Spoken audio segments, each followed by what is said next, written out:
Picture this. It's 1918, and Russia's entire royal family, they just vanished.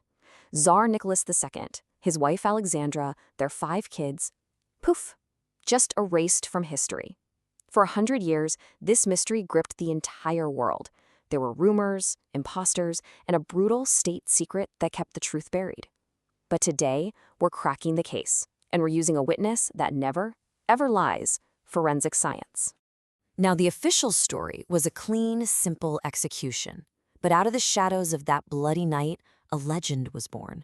Could one of them have actually survived? And pretty soon, the whole world became obsessed with just one name, Anastasia. For decades, this idea, this hope that the young Grand Duchess escaped, it fueled this global fantasy, with dozens of women all claiming to be the lost princess. The family's final tragic chapter played out right here, in a place called the Ipatiev House. The Bolsheviks gave it a chilling name, the House of Special Purpose. They sealed it off from the entire world with this huge wooden fence. And down in its small, semi-basement room, well, that's where the fate of the Romanov dynasty was sealed in blood. So the Bolsheviks tried to sell this story of a quick, orderly execution, very professional. But the physical evidence left behind, it told a completely different story. Forensic analysis of that murder room revealed it wasn't a clean firing squad at all. It was a botched, chaotic, terrifying massacre that dragged on for 20 minutes. And here's where the story gets really tragic and, frankly, bizarre. The family's own wealth ended up making their final moments even worse. You see, the Grand Duchesses had secretly sewn diamonds and jewels into their corsets, hoping it would be their ticket to a new life. But those hidden gems, they turned their clothes into makeshift body armor. Bullets were literally bouncing off of them, ricocheting like crazy in this tiny room. The killers started to panic, and they had to resort to bayonets and point-blank shots just to finish the gruesome job. But the execution, that was just the beginning of the horror. The killers now had a new problem. How do you get rid of 11 bodies? Their first plan was to dump them down a mine shaft, but that failed. So, in a total panic, they took the bodies to this marshy area called Pig's Meadow, doused them in acid, and buried them in a shallow, unmarked grave. For over 60 years, the location of that grave was one of the Soviet Union's most tightly guarded secrets. Okay, so fast forward to 1979. A local geologist actually finds the grave, but he's so terrified of the Soviet government that he's forced to rebury the remains and keep his mouth shut. It wasn't until 1991, after the fall of the Iron Curtain, that the grave was officially opened. And what they found inside, man, it sent shockwaves around the world. 9 skeletons, not 11. So, finding the grave didn't solve the mystery. It totally ignited it. 2 bodies were missing, the young heir, Alexei, and one of his sisters. All of a sudden, those rumors about an escape, they didn't seem so crazy anymore. The Anastasia legend now had this chilling, forensic backbone. It actually seemed plausible. To solve this, scientists turned to a revolutionary new tool, mitochondrial DNA, or mtDNA. Okay, so think of it like this. It's a special genetic signature that you only get from your mother. It's passed down perfectly from a mother to all her children. It's an unbroken chain stretching back through generations, and it was about to become the key to unlocking the whole Romanov case. Right, so to prove that the remains belonged to the Tsarina Alexandra and her daughters, they needed to get some of that mtDNA from a living relative on her mother's side of the family. Now, the Tsarina's grandmother was Queen Victoria of England, so the hunt was on for a living descendant in that royal line.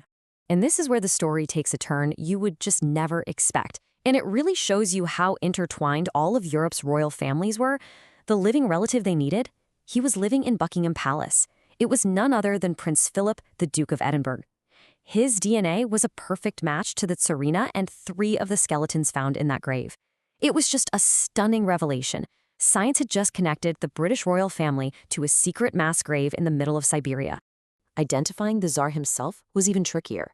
His DNA had this super rare mutation that didn't quite match his living relatives, which cast a shadow of doubt over the whole investigation. So what did they do? In this incredible move, they decided to exhume his brother, Grand Duke George, who had died way back in 1899.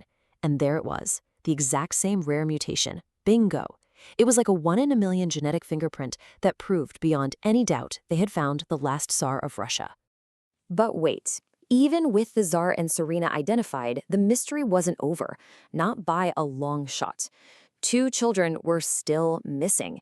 For another 16 years, amateur historians and archaeologists just kept combing the forests around that area, absolutely determined to find their final resting place. And then, in 2007, the final piece of this tragic puzzle fell into place. Just about 70 meters from the main grave, searchers found a second, much smaller pit. And inside, only 44 small, charred bone fragments. That was all that was left of the two missing children. Using technology that was basically science fiction back in the 90s, scientists confirmed the fragments belonged to a boy and a girl, Alexei and his sister Maria. At last, all 11 victims were accounted for. The forensic case was finally closed. But this new certainty allowed science to go after the one final lingering ghost of the Romanov myth. And that ghost had a name, Anna Anderson. For more than 60 years, this woman captivated the entire world with her story. She was pulled from a Berlin canal after a suicide attempt, and she claimed to be the Grand Duchess Anastasia. She had scars, she said, were from bayonet wounds, and she knew things about the imperial court, intimate things that convinced even former Romanov servants. Her fight for recognition wasn't just some crazy claim, it became a global media sensation. I mean, she certainly looked the part, and she knew these incredible details of court life. But investigators had this nagging suspicion. Her story just had too many holes, and they traced her origins not to a Russian palace, but to a Polish factory worker named Franciszka Sząskowska, who had a history of mental illness. After Anna Anderson died, scientists got their hands on a tissue sample of hers that had been preserved from a long-ago surgery. They tested her DNA against Prince Philip's. The result? Absolutely no match. Then they tested it against the family of that Polish factory worker. It was a perfect match. In one clean blow, DNA completely destroyed the world's most famous royal imposter story. Case closed. For 80 long years, this is all they had, an unmarked, acid-soaked ditch in a desolate forest. It was such an undignified end for a family, erased from history by their killers who were just desperately trying to hide their crime. But thanks to forensic science, their story did not end there. In 1998, they were finally given a state funeral and laid to rest right here, in the Peter and Paul Cathedral in St. Petersburg, side by side with their royal ancestors. Science didn't just solve a murder, it restored their names and the rightful place in history. So the science has spoken, the mystery is solved, but a haunting question remains, doesn't it? We know that forensics can give names back to the dead and restore their dignity. But can science ever truly heal the deep historical wounds that a crime of this magnitude leaves on a nation's soul?